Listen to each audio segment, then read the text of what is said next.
پرسم توی زندگی قبلیت بوده، جایی که ازش اومدی شاید 10 سال قبل، شاید 100 سال قبل و شاید هزاران سال قبل یک سری گذشته هایی داشتی، یک کالبدهایی رو عوض کردی که ما میخوایم بدونیم اون کالبدها کی بودی، چی بودی، اسم چی بوده و یا پدر مادرت کی بودن یا حتی کجا زندگی میکردی. توی این مسیر به من کمک کن ببینیم کجا بودی، چی کار میکردی. هر سوالی که از این به بعد ازت میپرسم توی زندگی قبلیته، جایی که ازش اومده بودی، شاید سالیان قبل، شاید هزاران سال قبل. میتونی تو هر کالبدی بوده باشی، مرد، زن، دختر، پیرزن، پیرمرد. سوالایی که از این به بعد ازت میپرسم تو میری به همون زندگی، از همون جا ادامه میدی و همون شخصیتی. تو چه کالبدی هستی؟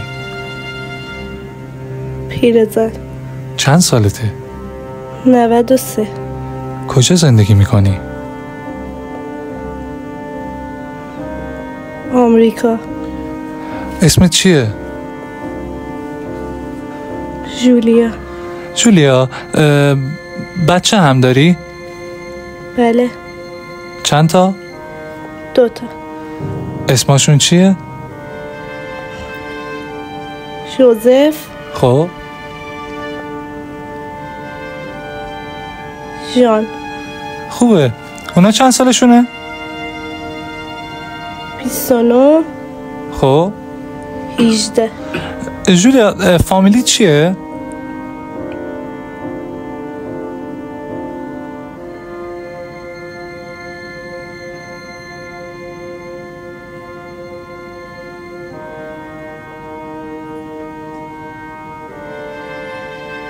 مارلنه. خیلی خوبه. کسی که باش زندگی میکردی یعنی شوهرت در قید حیاته یا نه فوت کرده؟ فوت کرده. چند ساله؟ 7 سال. 7 سال. علت فوتش چی بوده؟ سکته. خیلی خوب. شغلش چی بود؟ کارمند. کارمند کجا؟ اداره شیلات. خوبه. توی ذهنت تمام اون خاطرات رو داری مرور میکنی. بدترین اتفاقی که تا الان توی زندگیت افتاده چی بوده؟ بچه هم تنها گذاشتن. بچه ها تنهات گذاشتن خیلی خاطره بدیه. و بهترین اتفاق زندگی چی بوده؟ بچه هم دنیا آورد. بچه ها تو دنیا آوردی.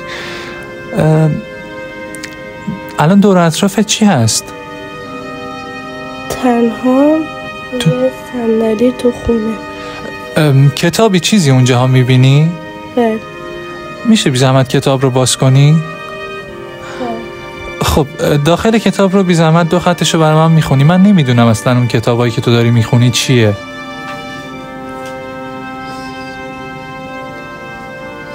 سواد ندارم. بچه هات میتونستن اون کتابا رو بخونن؟ بله. میتونی بگی برامون بخونن و تو به ما بگی چی گفتن؟ چون من هیچی از اون کتاب نمیدونم. تو نخون. زبانتون چی بوده؟ آمریکایی صحبت میگن درسته؟ بله. خب سواد خوندن نداری درسته؟ ولی خب میتونی حرف بزنی. بله. بی زحمت یه مکالمه کوتاه با بچت که باش داشتی حرف میزدی رو به من میگی؟ I love you. خب ادامه بده.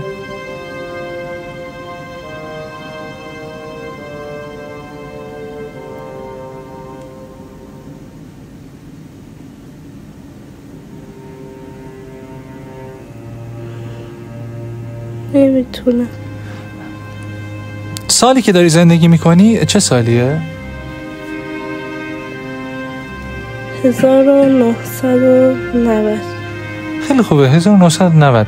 و اینکه میخوام بدونم اتفاقاتی که برات افتاده رو از کودکیت تا به اون سنی که رسیدی یک سری جزئیاتش و مهماش رو به من میگی. من هیچ کدوم رو خبر ندارم.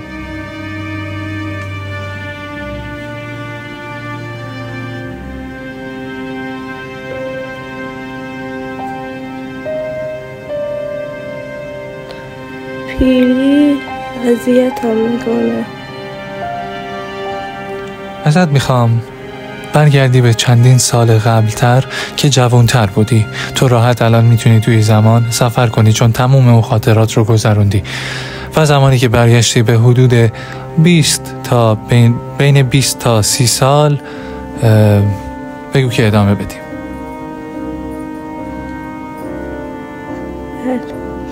چند سالته؟ 24. خوبه. الان در حال چه کاری؟ روی صحنه تئاتر. خیلی خوبه. هنرمندم هستی؟ بله. روی صحنه و شغلته یا نه؟ هنر از طریق دانشگاه و اینا به اون هنر رفتی؟ دوست داشتم و ادامه دادم. خیلی خوبه. زندگی هنری خیلی چیز زیباییه. و توی تئاترت به کجا رسیدی؟ هیچ جا. فقط تو مسیرش قرار گرفتی؟ بله. چطور شد از تئاتر اومدی بیرون؟ همسرم همیشه باعث این میشن که شما پسرفت کن. اشکالی نداره. و اینکه شما مشکلی نداشتی به خاطر همسرت از این کار اومدی بیرون؟ اذیت میشدم ولی به خاطرش گذاشتم کنار. خیلی خوبه. و پدر مادرت اسمشون چی بوده؟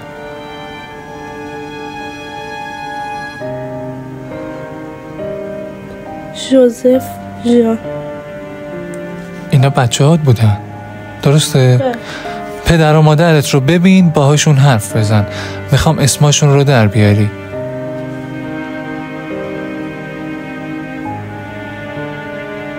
تیلیور. خب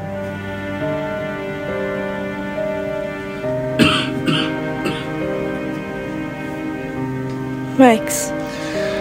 خیلی خوبه. شغل پدر چیه؟ پدر موسیقیدان. خیلی خوب. پس داشتی شغل پدرت رو دنبال میکردی. با ارزش‌ترین فرد زندگیت اون جایی که داشتی زندگی میکردی کی بوده؟ از بچگیت تا به سن 90 خورده‌ای با ارزش‌ترین کسی که داشتی کی بوده؟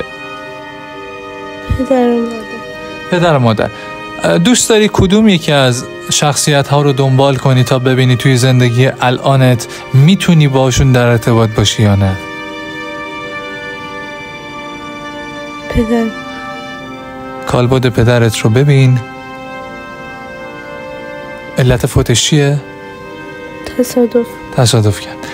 ادامه بده و توی کالبد الانش ببین کجا داره زندگی میکنه. روحش رو دنبال میکنی، میبینی کجا هست، چی کار داره میکنه.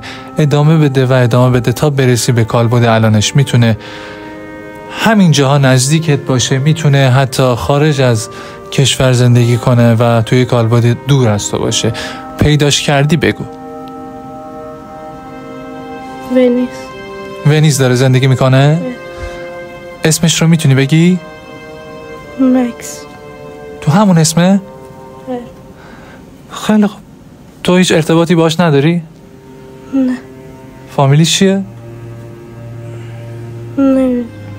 خوبه. همین که تونستی پیداش کنی. مادرت رو هم میتونی پیدا کنی؟ ادامه بده. کالبد مادرت رو ببین، روش رو دنبال کن و ببین کجا داره زندگی میکنه.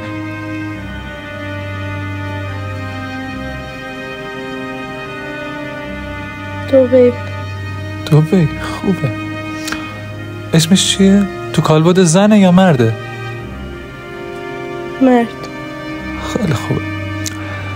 و میخوام بدونم چیزی که تو همون سن 23-24 سالگی خیلی اذیتت میکرد چی بود؟ منو نادیده میگرفت. خانواده‌ات؟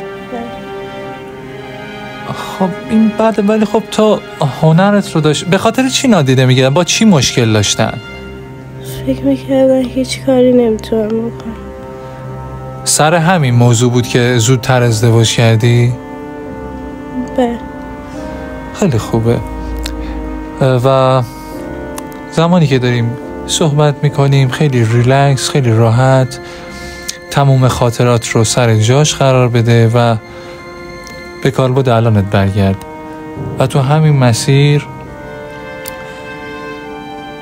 همه اونها رو نگه دار. زمانی که چشمات باز میشه با 5 تا نفس قبل از اینکه چشمات رو باز کنی 5 بار نفس عمیق بکش و زمانی که چشمت باز میشه تک تک خاطرات رو به یاد داری و میدونی چه اتفاقی افتاده بوده و توی کالبد الانت چشم باز میکنی.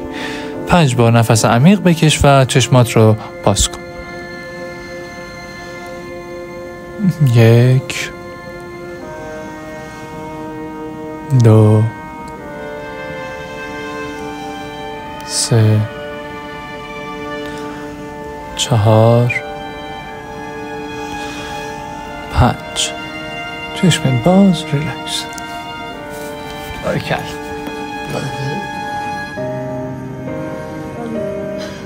مرسی آتا.